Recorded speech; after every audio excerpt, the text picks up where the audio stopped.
નમસ્કાર મિત્રો, વિડીયોમાં તમારું સ્વાગત છે। તો મિત્રો, અત્યારે હાલની ખૂબ જ મોટી અને દુઃખદ ખબર સામે આવી રહી છે। ત્યારે મિત્રો તમને જણાવી દઈએ કે અમદાવાદના કાટોડિયા વિસ્તારમાં એક ચોંકાવનારી ઘટના સામે આવી છે, જ્યાં 35 વર્ષથી અસ્તિત્વ ધરાવતી સ્નેહાંજલિ સોસાયટીને તંત્ર દ્વારા ગેરકાયદેસર જાહેર કરવામાં આવી છે। તો મિત્રો, આ સોસાયટીમાં રહેતા 25 પરિવારો માટે હવે રહેઠાણનું મોટું સંકટ ઊભું થયું છે। જી હા મિત્રો, તો તમને વધુમાં જણાવી દઈએ કે જોકે મિત્રો, વર્ષ 1986માં અંજના બિલ્ડર દ્વારા ઓએનજીસીના કર્મચારીઓને વેચવામાં આવેલા આ મકાનોની કાયદેસરતા પર 35 વર્ષ બાદ સવાલ ઉઠતા હાલના રહેવાસીઓએ સરકાર સમક્ષ વૈકલ્પિક આવાસની માંગ કરી છે।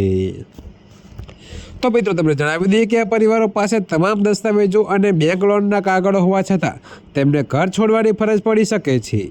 તો મિત્રો, બિલ્ડર ક્રાંતિભાઈ દ્વારા મૂળ ફાળવેલા પ્લોટને બદલે અન્ય બિલ્ડરના પ્લોટ પર સોસાયટીનું બાંધકામ કરીને મકાનો વેચી દેવામાં આવ્યા હતા, જે આ સમગ્ર વિવાદનું મૂળ કારણ છે।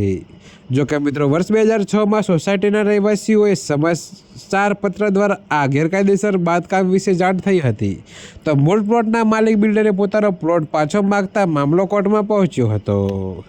ત્યારે મિત્રો, અત્યારે હાલ માટે આટલું જ। મળીશું નવી અપડેટ સાથે। અને જો તમને મારા વિડીયો પસંદ આવતા હોય તો વિડીયોને લાઇક, કોમેન્ટ, શેર અને અમારી ચેનલને સબસ્ક્રાઈબ કરવાનું ભૂલતા નહીં મિત્રો।